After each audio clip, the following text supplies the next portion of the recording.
Chapter 2 Acid, Bases and Salts. Topic Importance of pH in Everyday Life. Part 10. Before going ahead of Part 10, please make sure that you have already watched previous parts. Hello students, मैं P Singh आपका KCC maths and science YouTube channel में स्वागत करता हूं। इस video में बात करने वाले हैं importance of pH in our everyday life. हमारी दिन प्रतिदिन की गतिविधियों में कुछ ऐसी गतिविधि होती हैं जहां पर पीएच का इम्पोर्टेंस बहुत वैल्यूएबल होता है, ठीक है ना, बट हम उसको इग्नोर कर देते हैं या फिर हम उसके बारे में जानते ही नहीं हैं, ठीक है। अगर हम उसके बारे में थोड़ा बहुत जान जाएँ तो शायद हम उन सब चीज़ों से बहुत जल्दी ही निजात पा सकते हैं, ठीक है। जिसमें सबसे पहला टॉपिक दिया गया है our plants and animals are pH sensitive. Our plants and animals, ठीक। सबसे पहले हम बात कर लेते हैं अपने ह्यूमन बींग्स की। किसकी बात कर लेते हैं? ह्यूमन बींग्स की या फिर एनिमल्स की, ठीक।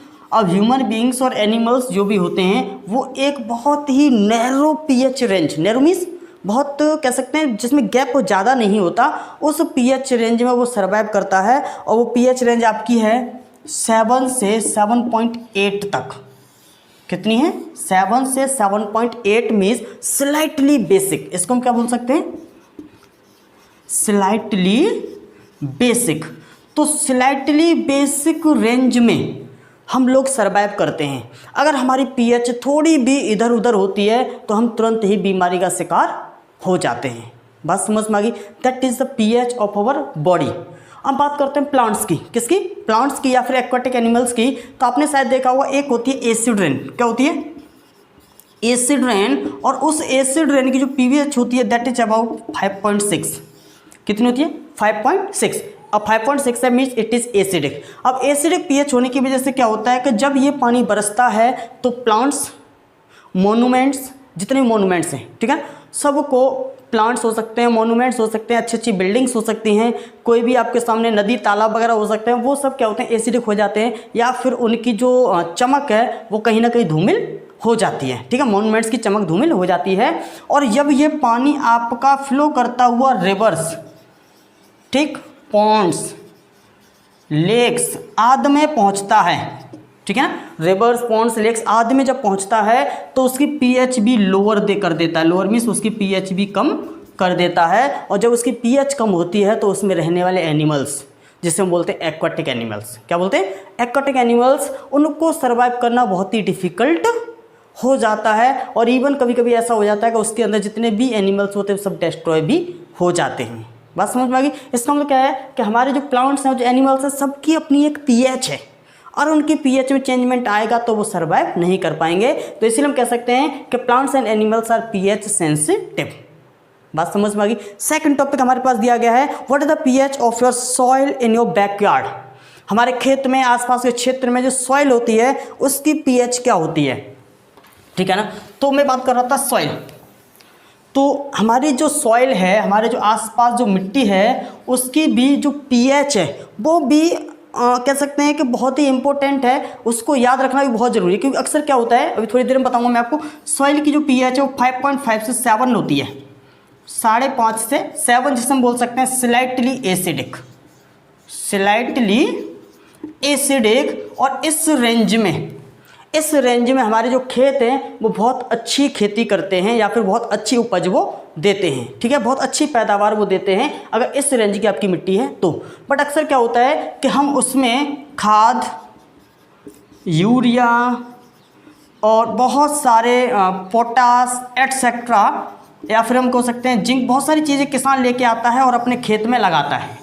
बात समझ में आ गई? खेत में लगाता है लेकिन उसे इससे नहीं पता किसान को कि मेरे खेत की जो पीएच है वो है कैसी, ठीक है। और ये पीएच जो होती है सॉइल की वो लगातार गिरती जाती है। क्या करती है? गिरती जाती है। इसलिए हम उसमें खाद, यूरिया वगैरह लगाते हैं क्योंकि ये थोड़े स्लाइटली बेसिक होते हैं। कैसे होते हैं? ये बेसिक होते हैं। और बेसिक होने की वजह से जो उसकी पीएच गिर रही थी, मीन्स जो एसिडिक हो रही थी ज़्यादातर, उसको वो वापस लेके आता है, उसी लेवल में उसे पहुँचा देता है। इनका सिर्फ काम इतना सा होता है।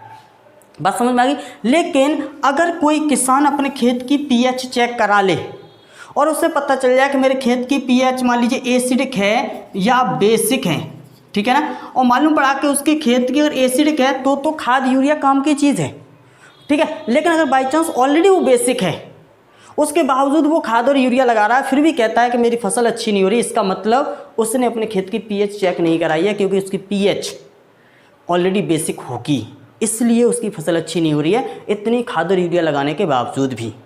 बात समझ में आ गई? इसलिए कहा जाता है कि इन सब की जगह पर हम यूज कर सकते हैं कंपोस्ट। क्या यूज कर सकते हैं? कंपोस्ट, जिसे हम बोल सकते हैं जैविक खाद। ठीक है। और जैविक खाद जो होती है वो उसमें उसका सीधा सा काम होता है कि उसकी जो पीएच है, चाहे वो 120 बेसिक है तो भी उसे एसिडिक लाना है, और ज़्यादा एसिडिक है तो उसे नॉर्मल पे लेके आना है। ये इस कंपोस्ट का काम होता है, क्योंकि इसके अंदर होते हैं बैक्टीरिया और वायरसेस। ठीक है, जो उस पीएच अपने आप वो एडजस्ट करते हैं।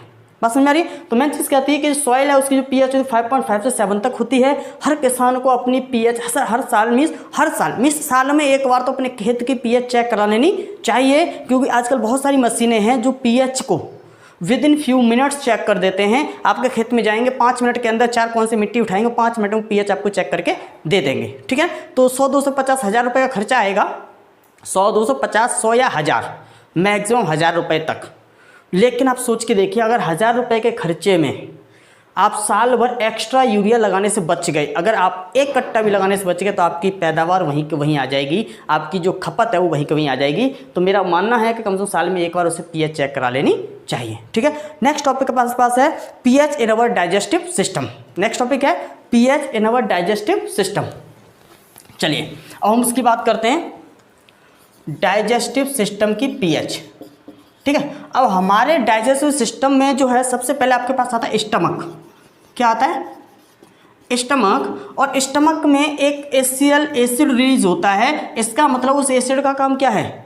सिर्फ खाने को डाइजेस्ट करने के लिए, मीन्स उसे तोड़ने के लिए, ट्रिप्सिन एंजाइम का वर्क करने के लिए एसियल एसिड उसे मीन्स अपना काम करता है। इसका मतलब भोजन आपका बनाया जाता है एसिडिक, और उस एसिडिक में सारे एंजाइम्स आपके अच्छे से एक्शन परफॉर्म करते हैं।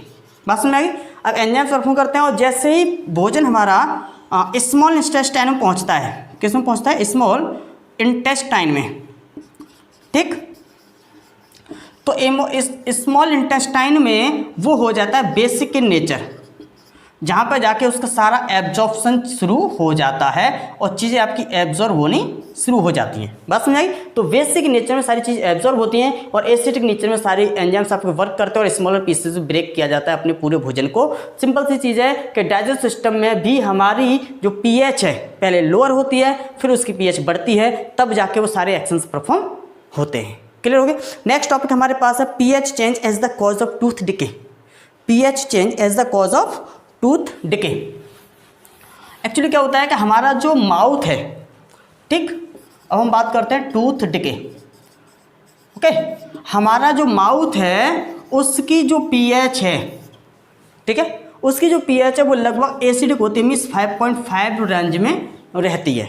ठीक है, और जैसे 5.5 रेंज में होती है, किस वजह से? क्योंकि हमारे जो माउथ में सलाइवा सीक्रेट होती है, और सलाइवा जो एंजाइम होता है, ठीक है, सलाइवा जो एंजाइम होता है वो हमारे माउथ में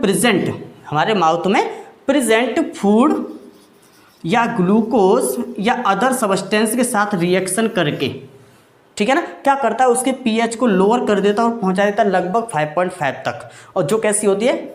एसिडिक होती है। ठीक, अब एसिडिक होने की वजह से जो हमारा टूथ एनेमल है, टूथ एनेमल, और वो बना होता है कैल्शियम फॉस्फेट का। ठीक है, CaPO3 का कैल्शियम फॉस्फेट लिख देता हूँ मैं। ठीक है ना, किसका बना होता है? कैल्शियम फॉस्फेट का। क्लियर? और कैल्शियम फॉस्फेट क्या करेगा? वो एसिड के साथ रिएक्शन करके और हमारे दांतों को वो खराब करना शुरू कर देगा, जिसे हम बोलते हैं टूथ डिके। ठीक है, और इन सब चीज़ों को दूर करने के लिए, ये ऐसी सारी चीज़ें ना हो, तो हमें क्या करना चाहिए कि brush must be twice a day, दिन में 2 बार हमें अपना टूथपेस्ट से ब्रश करना चाहिए, कि वो टूथपेस्ट जो होता है वो बेसिक इन नेचर होता है, और वो जो एसिड आपका क्रिएट होगा उसके साथ रिएक्शन करके न्यूट्रलाइजेशन रिएक्शन परफॉर्म कर देगा, और उससे कर देगा उसे न्यूट्रल। बस समझ में आ गई? तो हमें कम से कम दिन में 2 बार, सुबह और शाम, दोनों टाइम भोजन के जस्ट बाद हमें क्या करना चाहिए? ब्रश करना चाहिए, जिससे हमारे मुंह के अंदर अगर कोई आपका फूड वैक्यूल्स वगैरह रह गया या सलाइवा एक्सेस मात्रा में, तो वो आगे चल के एसिडिक माहौल को क्रिएट ना करे, जिससे हमारा टूथ डिके प्रिवेंट रहेगा। नेक्स्ट एंड लास्ट टॉपिक हमारा दिया गया इसमें सेल्फ डिफेंस बाय एनिमल्स। ठीक है, एनिमल्स एंड अदर कुछ प्लांट्स होते हैं, एनिमल्स एंड प्लांट्स के द्वारा सेल्फ डिफेंस कैसे किया जाता है। तो मैं आपको एक बात बता दूं, कुछ प्लांट्स ऐसे होते हैं जो, जैसे कि आपने शायद सुना भी होगा, एक नागफनी सुना है। मीन्स जितने भी कांटे वाले प्लांट्स हैं, जितने भी कांटे वाले प्लांट्स हैं, एक्चुअली क्या होता है, वो कांटे इसलिए डेवलप होते हैं क्योंकि उनके अंदर वाटर की क्वांटिटी बहुत कम होती है, ठीक है। अब उसमें से भी वो अपने आप को प्रिवेंट करने के लिए क्या करते हैं, उनके पास जो कांटे होते हैं, वो कांटे जब इंसान के चुभते हैं तो वो क्या करते हैं, एसिड रिलीज करते हैं। और वो एसिड क्या करता है, वो हाथ को या पैर को जहाँ भी वो चुभेगा उसको कहते हैं पका देगा, मीन्स उस पार्ट को वो खराब कर देगा, ठीक है। ऐसे ही हमारे पास कुछ बीज होती हैं, जानते हो, मधुमक्खियाँ, ठीक है। मधुमक्खी होगी आपके सामने, और पीली वाली जो होती है जिसे हम बोलते हैं बर, वो भी आपकी हो सकती है।